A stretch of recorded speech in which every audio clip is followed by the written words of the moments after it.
आज हम लोग क्लास 10th का फिजिक्स का एक नया चैप्टर पढ़ने जा रहे हैं, लाइट। इसके अंदर कई सारी चीज़ें आती हैं, जैसे लाइट क्या होता है, लाइट का इंट्रोडक्शन, लाइट की क्या क्या प्रॉपर्टीज होती हैं, लाइट क्या काम करता है, लाइट के क्या क्या फंक्शंस होते हैं, लाइट के अंदर और चीज़ें जैसे रिफ्लेक्शन, रिफ्लेक्शन क्या होता है, उसके लॉस क्या होते हैं, और लाइट इमेज फॉर्मेशन करती है, ये चीज़ तो क्लियर है। लेकिन लाइट कैसे इमेज फॉर्म करती है, इमेज कैसे बनती हैं, कहाँ बनती हैं, उनकी प्रॉपर्टीज क्या होती हैं, और किन चीज़ों द्वारा बनाई जाती हैं, इमेज फॉर्मेशन के लिए क्या क्या चीज़ें रिक्वायर्ड होती हैं, ये सभी चीज़ें हम लोग इसमें पढ़ेंगे। क्या क्या रूल होते हैं, क्या डायग्राम्स होते हैं, और इमेज फॉर्मेशन कैसे कैसे होता है, ये सभी चीज़ें हम लोग इस चैप्टर में पढ़ेंगे। क्या यूजेस होते हैं जिन ऑब्जेक्ट से इमेज फॉर्म होती है, और आज इस एरा में, इस सिचुएशन में, इस कंडीशन में हम लोग लाइट की कहाँ कहाँ यूज करते हैं। ये लाइट, ये जो यहाँ पे मिरर टॉपिक है, मिरर का कहाँ कहाँ यूज कर सकते हैं, और स्फेरिकल, कॉनकेव, कॉन्वेक्स मिरर का uses, magnification and lots of things हम लोग इस चैप्टर में सीखेंगे। स्टार्ट करते हैं इंट्रोडक्शन के साथ। Light light is the form of energy that provide sensation of vision. हम लोग देख सकते हैं अपनी आंखों से with the help of light, with the help of light. ये हम लोग के आंख में क्या क्रिएट करता है, सेंसेशन। ठीक, पता है आईज एक सेंस ऑर्गन, आई एक सेंस ऑर्गन है ना। तो जब लाइट हम लोग के आंखों पे पड़ती हैं तो क्या क्रिएट करती है, सेंसेशन, जिसकी मदद से हम लोग क्या करते हैं, देख सकते हैं। और ये सेंसेशन जिनकी आंखों में नहीं क्रिएट होता है वो क्या, ब्लाइंड होते हैं। क्या होते हैं, ब्लाइंड होते हैं, या उनको कोई ना कोई बीमारी होती है। तो आगे देखते हैं। Some common phenomena associated with the light are the image formation by the mirrors, the twinkling of the light, the beautiful colors of the rainbow, bending of the light by the medium and so on। इसमें बता रहे हैं कि कई सारी ऐसी चीजें हैं जहाँ पे लाइट का यूज होता है, जैसे तारों के चमकने में भी लाइट का बहुत महत्व है। और मिरर्स में इमेज कैसे फॉर्म होती है, ये बहुत बड़ा क्वेश्चन था जो कि अब सॉल्व हो चुका है। वो हम लोग यहाँ पे पढ़ेंगे। स्टार ट्विंकल कैसे करते हैं ये पढ़ेंगे, रेनबो का फॉर्मेशन कैसे होता है ये पढ़ेंगे, और लाइट कैसे बेंड करती है जब एक मीडियम से दूसरे मीडियम में जाती है, और लाइट की क्या क्या प्रॉपर्टीज होती हैं ये भी पढ़ेंगे। Is it clear, any doubt? So open your copy and books. अभी तक लाइट की बात हुई, अब यहाँ पे प्रॉपर्टीज की बात करेंगे। लाइट की कुछ पार्टिकुलर प्रॉपर्टीज हैं। डेटा लाइट क्या है, 11th-12th में आपको कई सारे एक्सपेरिमेंट्स मिलेंगे ऐसे जो शो करेंगे लाइट क्या थी और बाद में क्या क्या उनसे पता चला लाइट के बारे में। बट अभी प्रॉपर्टीज ऑफ लाइट में सबसे पहली चीज आपको ये ध्यान में रखनी है, लाइट एक इलेक्ट्रोमैग्नेटिक वेव है। क्या है, electromagnetic wave. Light is electromagnetic wave so does not require any medium to travel. वो एक इलेक्ट्रोमैग्नेटिक वेव है तो वेव को भी कोई मीडियम नहीं चाहिए होता है ट्रैवल करने के लिए। पहला पॉइंट तो नोट करके रखना। दूसरा, लाइट कैसे ट्रैवल करती है, in straight line, in straight line. Class 5th-6th में ये एक्सपेरिमेंट दिखाया जाता है छोटा सा आपके एक्टिविटी टाइप का, जिससे ये पता चल जाता है कि लाइट एक स्ट्रेट लाइन में कैसे ट्रैवल करती है कैसे नहीं। तो बात की बात है, लेकिन लाइट जो है एक स्ट्रेट लाइन में ट्रैवल करती है। Clear? Light has dual nature, wave as well as particle. Light के दोनों नेचर होते हैं, वो वेव की तरह भी वर्क करती है और एक वेव पार्टिकल की तरह भी वर्क करती है। ठीक, लाइट कास्ट शैडो, लाइट की मदद से ही शैडो फॉर्म होती है। समझ आ रहा है जी? और फॉर्मेशन ऑफ शैडो, कई सारी चीजें, शैडो की फॉर्मेशन के लिए कई सारी चीजों की रिक्वायरमेंट होती है। एक स्क्रीन, एक आपका ओपेक ऑब्जेक्ट जो क्या करे, लाइट को रोक ले। लाइट आई, यहाँ पे रुक गई, तभी पीछे शैडो फॉर्म हुई। तो एक ओपेक ऑब्जेक्ट, एक सोर्स ऑफ लाइट, और एक स्क्रीन जिससे क्या, शैडो का फॉर्मेशन हुआ। ये चीज क्लास 6, 7, 8 में पूछी जाती है। What are the condition for the formation of light, light की फॉर्मेशन के लिए क्या कंडीशन रिक्वायर होती है। क्लियर? कोई दिक्कत? चल, let's come on next. Then the last property of light that when the light falls on any surface. ये चीज बताई आपसे अभी कि लाइट जब भी किसी सरफेस पे पड़ती है, मतलब शैडो फॉर्मेशन के लिए एक सोर्स ऑफ लाइट और एक ओपेक ऑब्जेक्ट जो क्या करे, लाइट को रोक ले। यहाँ पे बता दें, ऑब्जेक्ट्स 3 टाइप्स के होते हैं लाइट के अकॉर्डिंग, ओपेक, ट्रांसलूसेंट और transparent. Transparent objects are those objects जो क्या करें, पूरी तरीके से लाइट को पास होने दें। और जब लाइट पूरी तरीके से पास हो जाएगी तो हम लोग को चीज दिखेगी नहीं, क्योंकि लाइट का रिफ्लेक्शन जब तक पड़ के आंखों पे नहीं आएगा तब तक लाइट दिखेगी नहीं। ये चीज क्लियर है? तो इसीलिए लाइट को रोकने के लिए एक ओपेक ऑब्जेक्ट होना चाहिए जो लाइट को बिल्कुल ना पास होने दे। पन्नी देखी है, पन्नी ट्रांसलूसेंट होती है, वो हल्की लाइट को रोकती है और हल्की जाने देती है। लेकिन हैंड क्या है, ये एक ओपेक ऑब्जेक्ट है जो लाइट को बिल्कुल नहीं पास होने दे रहा है। Is it clear? ठीक। तो वही चीज यहाँ पे भी है कि अच्छा लाइट आई पड़ी, लेकिन लाइट के पड़ने से हुआ क्या, वही चीज हम लोग पढ़ेंगे कि लाइट के पड़ने से हुआ क्या। और यही छोटी सी चीज लाइट के पड़ने से क्या होता है, इसी से 3 टॉपिक जनरेट होते हैं, रिफ्लेक्शन, रिफ्रैक्शन, एब्जॉर्प्शन। इन्हीं तीनों के ऊपर आगे का पूरा टॉपिक है। तो रिफ्लेक्शन क्या होता है, रिफ्रैक्शन क्या होता है, एब्जॉर्प्शन क्या होता है, आगे समझते हैं। रिफ्लेक्शन, रिफ्लेक्ट हो जाना। इतना तो इस वर्ड से इतना तो क्लियर हो रहा है कि रिफ्लेक्शन का अर्थ है रिफ्लेक्ट हो जाना। Bouncing back of the light when it strike on a polish surface like mirror. Light का वापस चले आना। अब जैसे शीशा है, शीशे के ऊपर टॉर्च मारी जा रही है तो उसकी लाइट कहीं ना कहीं उल्टी दिशा में दिखाई देगी। ये चीज सबसे बढ़िया एग्जांपल है हम लोग को देखने का। लेकिन अभी यहाँ की चारों तरफ लाइट क्लोज कर दी जाए तो जो इसके ऊपर लाइट पड़ रही है उसका असर अगल बगल की चीजों पर भी होगा। अगर एकदम इसको भी बंद कर दिया जाए जो सोर्स ऑफ लाइट है, और इस रूम में पूरा डार्कनेस आ जाए तो कुछ नहीं दिखाई देगा। लेकिन अगर इसकी लाइट इसी पे ही पड़ रही है तो ऐसा नहीं है कि अगल बगल की चीजें नहीं दिखाई देंगी। लाइट पड़ी और रिफ्लेक्ट हुई, समझे? रिफ्लेक्ट होने की वजह से अगल बगल की चीजें थोड़ी थोड़ी दिखाई देंगी। तो रिफ्लेक्टिंग मतलब यही होता है कि सरफेस पे लाइट का लड़ना और वापस चले जाना। ठीक। The bouncing back of the light, लड़ी बाउंस हुई, तो the bouncing back of the light when it strike on any polish surface, कोई भी पॉलिश सरफेस हो उस पर जब लाइट स्ट्राइक करेगी और वापस जाने को क्या बोलते हैं, रिफ्लेक्शन। क्या बोलते हैं? रिफ्लेक्शन। जैसे एग्जांपल सबसे बढ़िया mirror, mirror is the best example for it. Clear? Then laws आते हैं, लॉज बहुत इंपॉर्टेंट है। रिफ्लेक्शन में भी लॉज आते हैं और रिफ्रैक्शन में भी लॉज आते हैं। अब लॉज क्या है?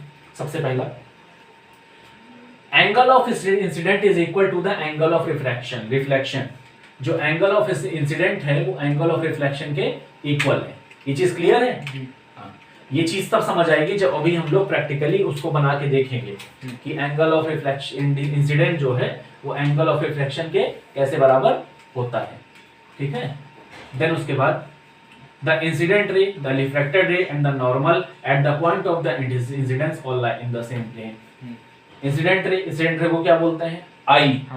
रिफ्लेक्टेड रे को क्या बोलते हैं? आर। तो I R and the N, that means normal, I R and N all lie in the same plane. उसको क्या वो ये दूसरा लॉ है। पहला लॉ है कि angle I, angle of incidence means angle I is equal to angle R. Clear? यहाँ पे बात आ जाती है रिफ्लेक्शन। रिफ्लेक्शन क्या होता है? अभी बताया तुरंत, the bouncing back of the light after reflecting from any polish surface, उसको क्या बोलते हैं? रिफ्लेक्शन। अब रिफ्लेक्शन के कुछ लॉज भी होते हैं, वो क्या होते हैं?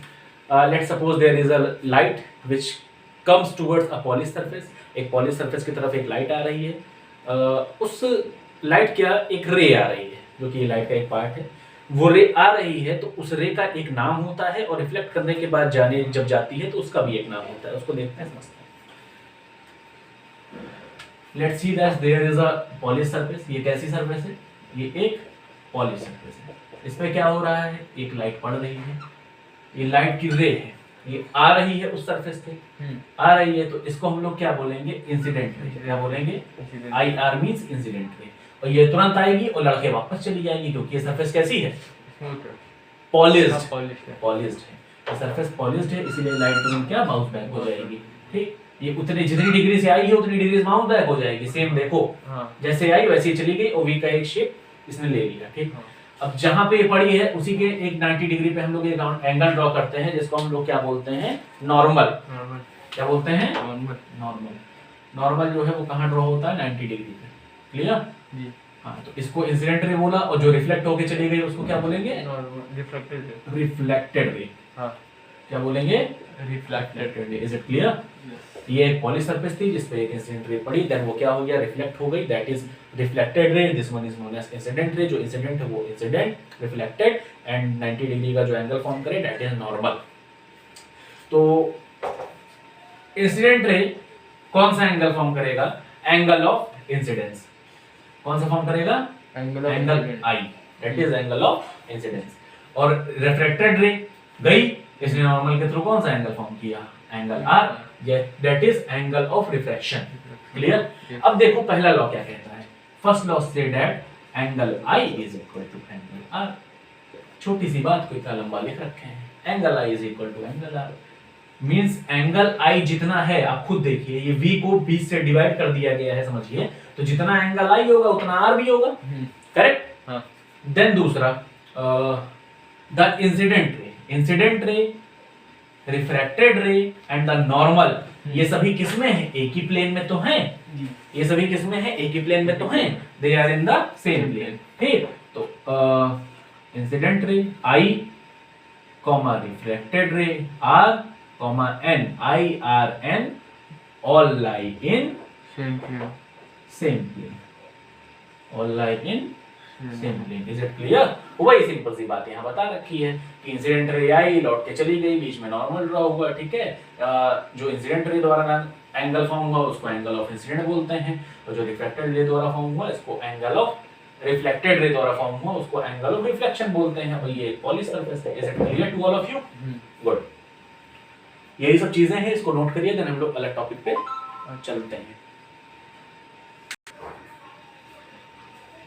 रिफ्लेक्शन, अभी तक यही हुआ कि कोई भी रे जो है किसी भी सरफेस पे पड़ती है तो तीन फिनोमेना होते हैं।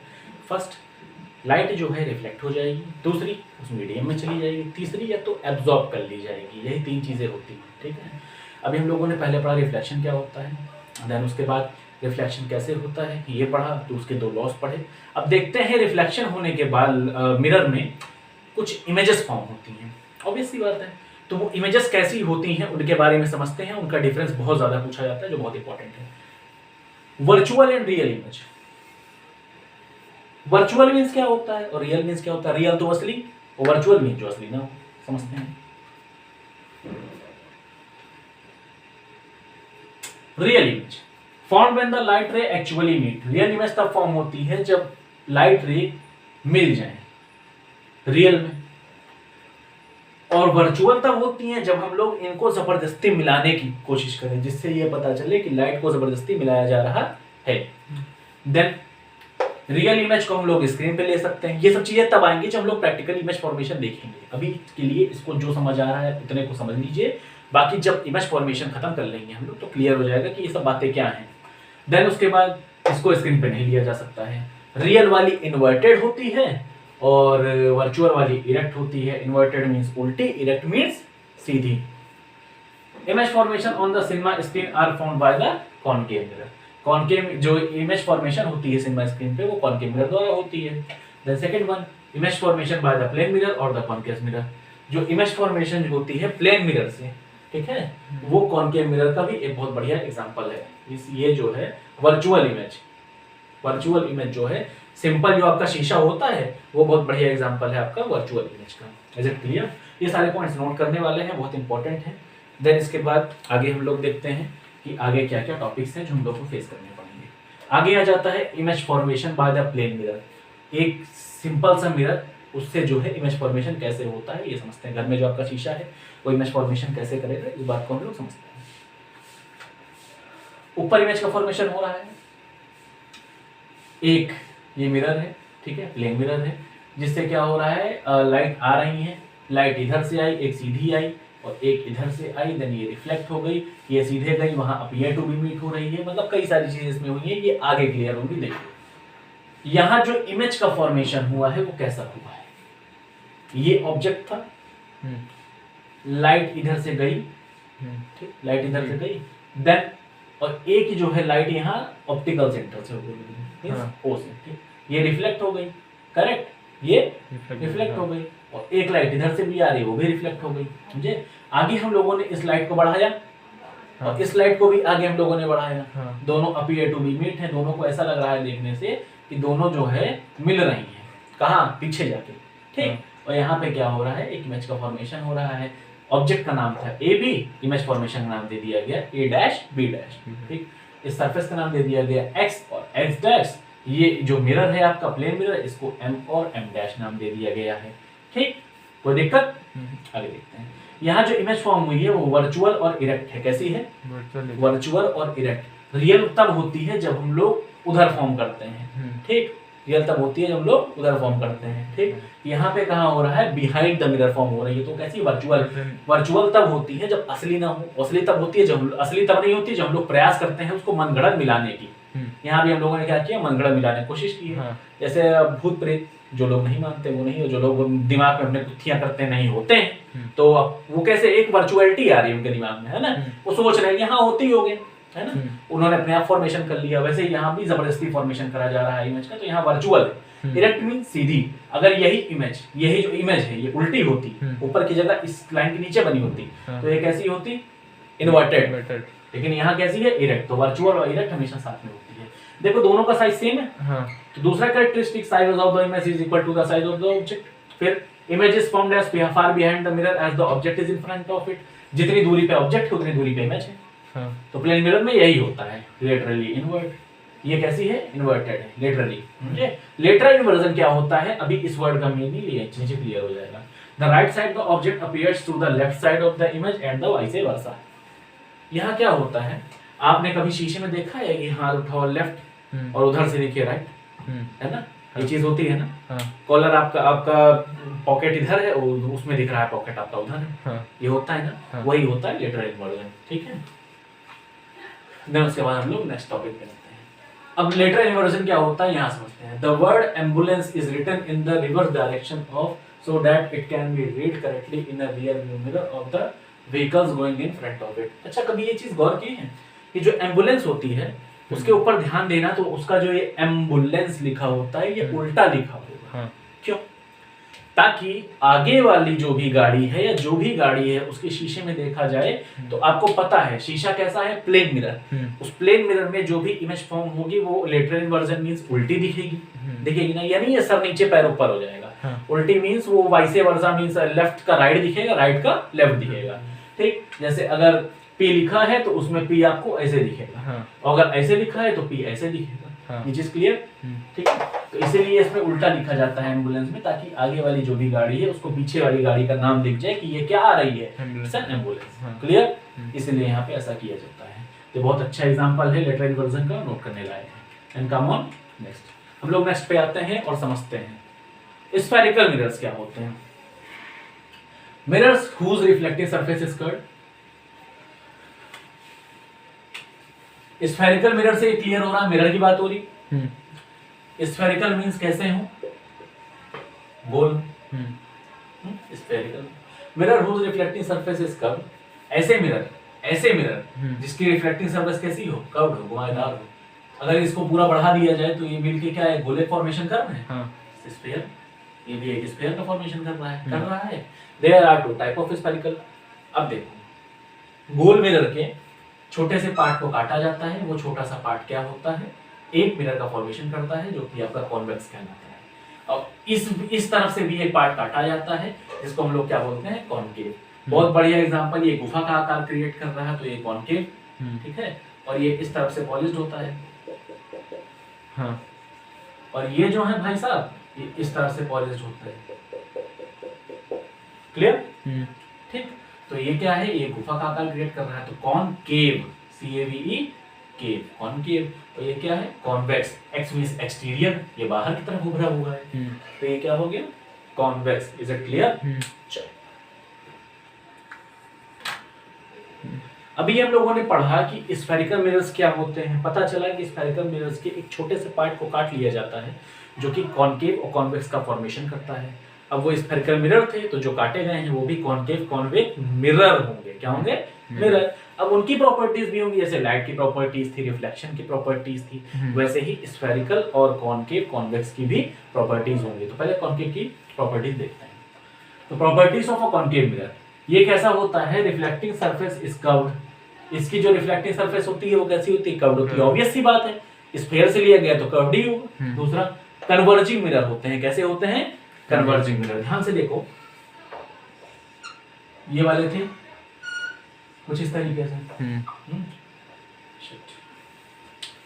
एक मिनट चलिए देखिए, ये कैसे थे? कर्व्ड थे। Is it clear? कर्व थे, और ये बैक साइड से पॉलिश थे।